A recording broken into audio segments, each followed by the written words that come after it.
Appreciate you joining us today. It is April 14th. Our reading today comes from the book of First Samuel.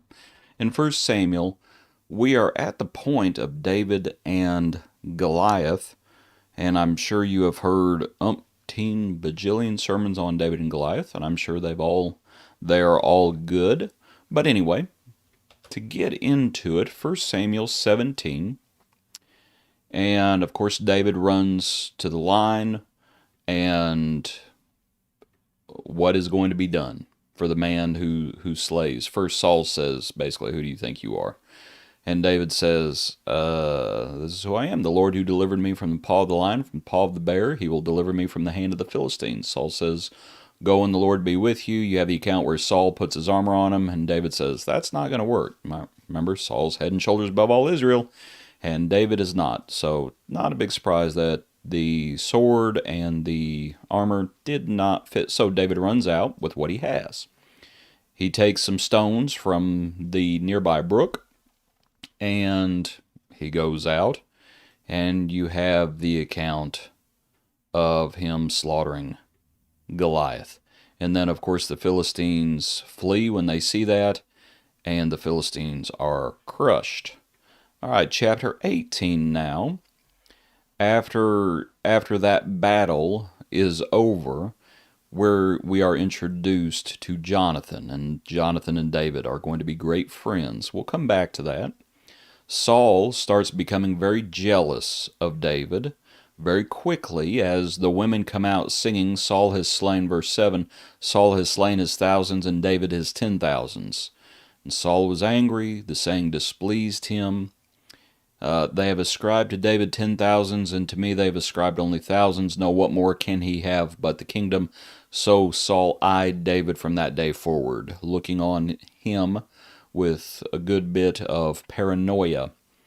And he quickly starts making his attempts to kill him in the account. But it's back and forth, and you can tell Saul's all over the place. But it's really not good.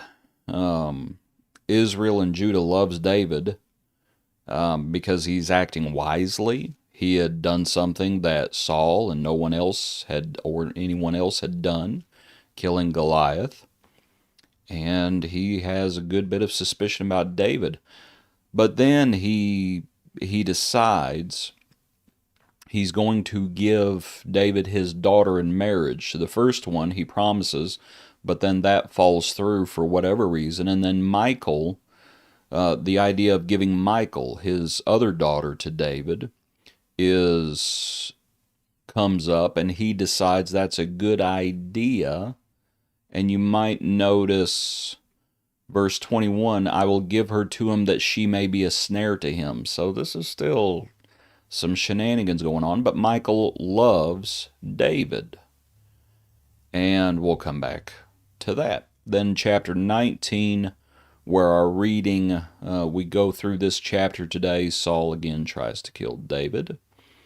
Jonathan pleads with Saul, saying, why are you doing this? That you rejoiced at the defeat of the Philistines, and now you're wanting to kill an innocent man. And it's just not a good situation. And then you have the account where David flees to Samuel. We'll come back to that. Let's back up, though. Let's back up to chapter 18, after Goliath. Here in chapter 18, and let's think about, I wanted to think about three good parties. And the first one is, it is good to have good friends. And Jonathan and David were good friends. And Jonathan is actually going to protect David. Jonathan is actually going to stand in defiance of his father's wishes. There are ample passages that speak about having good friends, especially in the Proverbs. There are several Proverbs about having friends, good friends, godly friends. And that's what Jonathan was. Jonathan was a good friend. And we all need to have good friends in our lives. And we need to be thankful for the good friends that we have, because From time to time, we'll have to deal with the Sauls of the world. From time to time, we'll have to deal with folks who are not doing what they should be doing. And there's nothing we can do about it. There's nothing we can do about it. David was acting wisely. David was being respected by others. David was doing what God wanted him to do. And Saul looks on him with suspicion.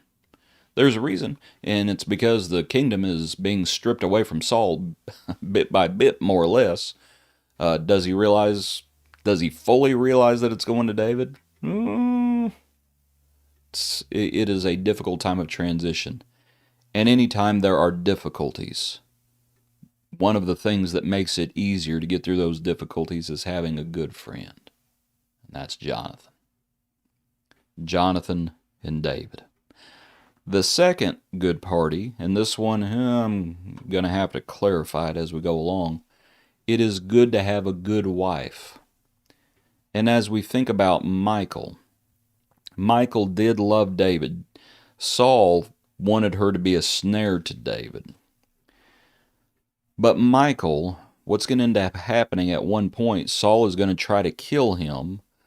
But then Michal, actually in chapter 19, at verse 12, Michal let David down through a window, and he went and fled and escaped. Now, and let's just make this point. It is good to have a good spouse. He who finds a wife finds a good thing. Our spouses are our helpers. Our spouses should not be a part of the problem. And we are blessed when they are not a part of the problem, when they are actually helpful to us. Michal she's going to have issues later on. Michal's going to be the person who says that David shouldn't be dancing. So Michal's going to have issues later on. But here, I just wanted you to see that she does a good thing. I had forgotten about this account. And, whenever we think of someone being let down through a window, we might think in the New Testament of Paul being let down in that basket, or in the Old Testament, we might think about the spies and Rahab. I'd forgotten about David being let down through the window by Michal, that she protected him. There are things in the account that are questionable, but I just thought it might give us an opportunity to think about our spouses and how we should appreciate our spouses when they are trying to help us. The third good person or good party that I wanted to consider is there at the tail end of today's reading. Let's get back over there, and I want you to read it because it's an interesting one. We are more familiar with the beginning of today's reading, Goliath, but let's look towards the tail end. When Michal lets David down through the window, he goes and he escapes. And then look where he runs to. And we're going to start reading at verse 18. So David fled and escaped and went to Samuel. And I'd forgotten about this account, to my own shame. He goes and he escapes, and he went to Samuel at Ramah and told him all that Saul had done to him. And he and Samuel went and stayed in Naioth. Now it was told Saul, saying, Take note, David is at Naioth in Ramah. And then Saul sent messengers to take David, and when they saw the group of prophets prophesying, and Samuel standing as leader over them, the Spirit of God came upon the messengers of Saul, and they also prophesied. And when Saul was told, he sent other messengers, and they prophesied likewise. Then Saul sent messengers again the third time, and they prophesied also. Then he also went to Ramah, and came to the great well that is at Sechu. So he asked and said, Where are Samuel and David? And someone said, Indeed, they are at Naioth and Ramah. And so he went there to Naioth and Ramah, and then the Spirit of God was upon him also. And he went on and prophesied until he came to Naioth and Ramah. And he also stripped off his clothes and prophesied before Samuel in like manner, and lay down naked all that day and all that night. And therefore they say, Is Saul also among the prophets? That is an interesting account. And let's just say this. When David flees, And he goes to Samuel. It is good to be around godly people. And that's what Samuel is. The people had told Samuel, "We want to be like all the other nations. Give us a king." And Samuel said, "That's a bad idea." But God told Samuel, "Give them what they want." And then we haven't seen Samuel for a little bit. And then David flees to Samuel. And then, as you think about it, it's good to be around godly people. It's also good to be around God's Word.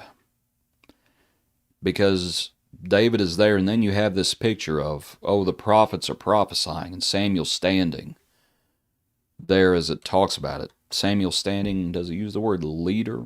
Samuel standing as leader over them. And then you have that strange picture as the messengers come, and then they start prophesying. And then other messengers come, and they start prophesying. And then other messengers come, and they start prophesying. I wonder what they were prophesying.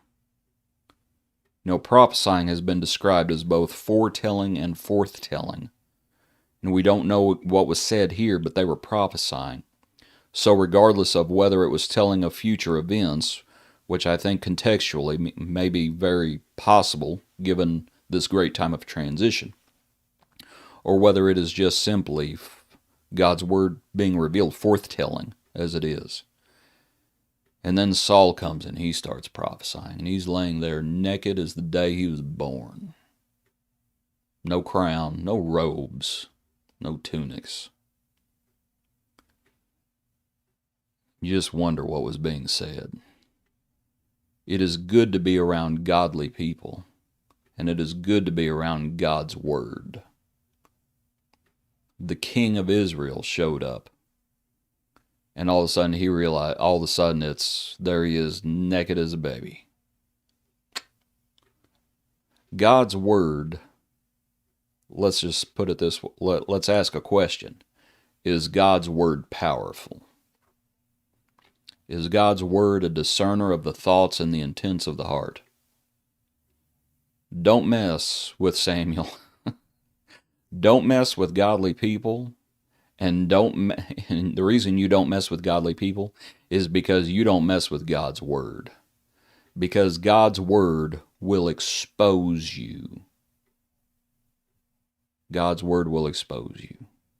A discerner of the thoughts and intents of the heart. It will expose you ultimately, of course, to God Himself. All things are open to Him to whom we must give account. David came to the right place. It's good to have good friends. It's good to have a good spouse. It's good to have godly people in your life. It's good to have God's Word in your life. Hope this study's been beneficial for you. It's an interesting account. Appreciate you studying along with us. I hope you join us tomorrow for another brief look into God's Word.